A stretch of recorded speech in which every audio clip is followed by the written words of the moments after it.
Hello, welcome back. We're doing a video in Webflow today. We're learning how to do version 2 of making a scrolling announcement bar, but in Webflow.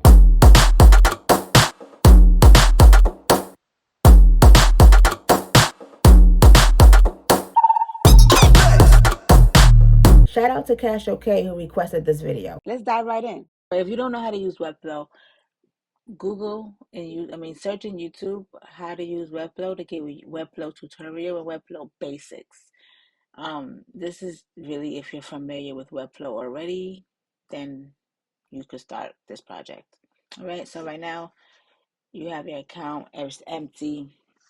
We're gonna go over here to the selector. We're gonna hit the plus sign, and I don't use Webflow often, so I don't know the shortcuts.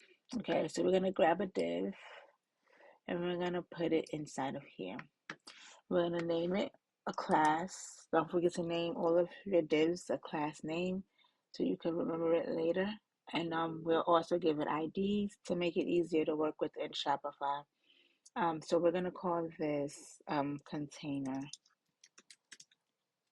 You can name it more specific things, name it whatever you want to be so that you're more comfortable with it. Now, I've tried this a few different ways. Right now, I'm going to try it and see if I can make it a little bit more simpler. Okay, we're going to grab another div block and put that inside of our container. And we're going to call this text, text container. Text container, right? And then we're going to go back to the plus sign and we're going to grab some text. So we're going to grab a heading and we're going to put that inside of our text container. Inside the text container, we're going to use H1s. That's the largest heading class. Okay. And we're going to just call these title. We're going to just call it title. And we're going to duplicate it. I think duplicating it about 8 times is good enough so that it can loop. And now this is something that's kind of like up to you to do, because if you want it to be like the typical marquee that just says welcome and scrolls across, it doesn't have to be continuous or make it an infinity like this. You see how we have welcome to our store, enjoy free shipping, and it goes off and you have all of this empty space, nothing's there, and then it comes back again. But this logo marquee is infinite. So there is no space. You'll never see a space between the logos. It's a continuous loop after effect, loop, logo after logo after logo, image after image after image. There's no space. So it depends on your preference. You can do the text like this as well, where the text never has a break and it's continuous. And in that case, you probably would want to try like duplicating your title a few times. So let's style this and let's just say, edit this text and say,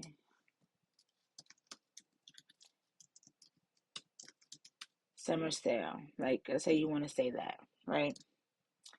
And now we're gonna, so before that, let's make the text container, being that we're gonna have approximately 8 different titles inside of the text container. We want them to be side by side. We're gonna make it flex. And we're gonna make it, it's already horizontal. And then inside, I believe we changed it here. Make this center. Nope, start. So leave it justify start and make it align to center. And now we're gonna go here and we're gonna hit, I'm on Apple, so I'm gonna do Command C and Command V, and then keep Command V 3, 4, 5, 6, 7, 8. Now you see how it's starting to wrap around.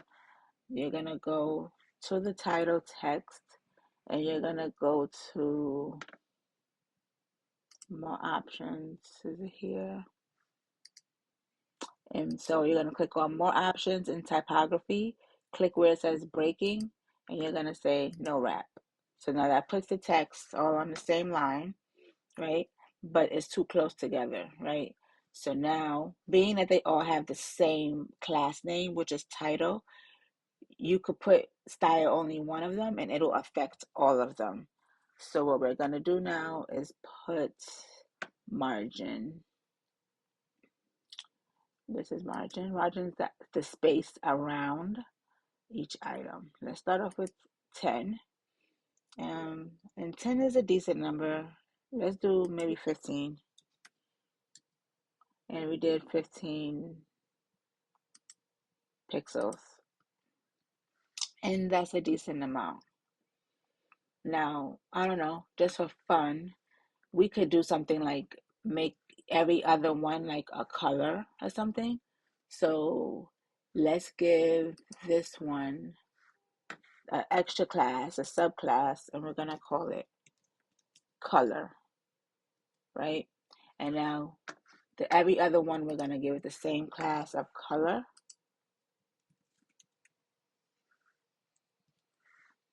Color. And now the ones that are colored, let's say we're gonna go over here to typography. If you have brand colors, then you can play around with the coloring there. But let's do this just for the sake of it. It says that it failed. Let me do it a little bit darker. All right, let's do that. Okay, just for the sake of it, so we could just see the difference between the two. All right, and now, so we're gonna click on this text container, and now we're gonna go over to this button here, this interaction button. It looks like a lightning bolt, and we're gonna add an animation, and we want it to be when we scroll into view, so that it's not continuously running.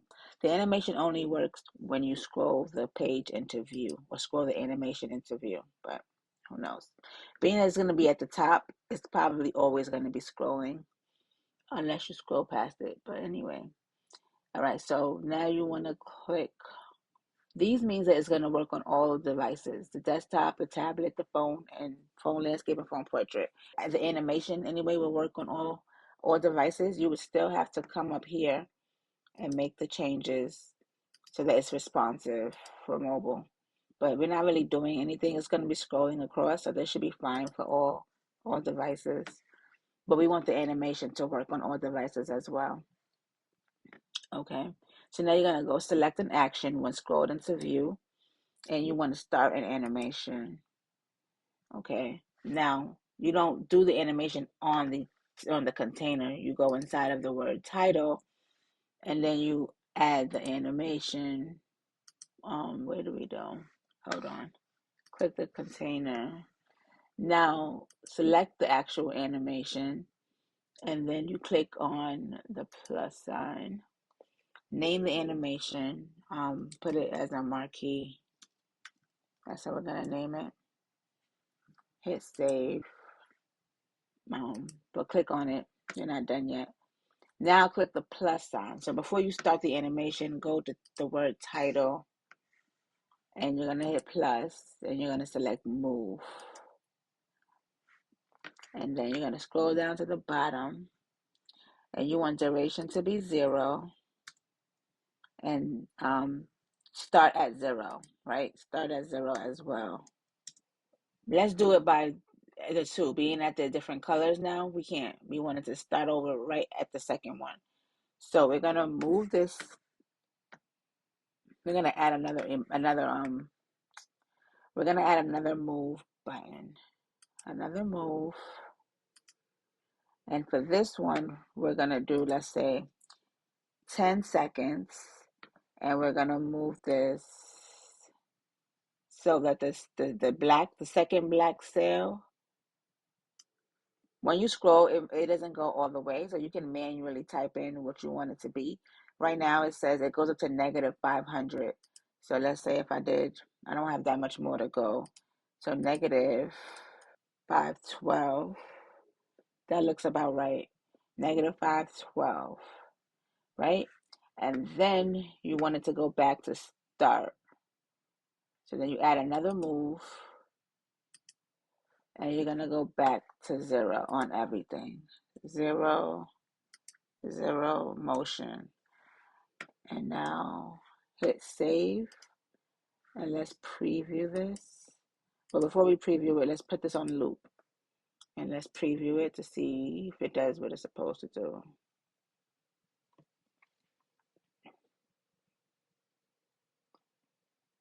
When it gets there, it starts over, right?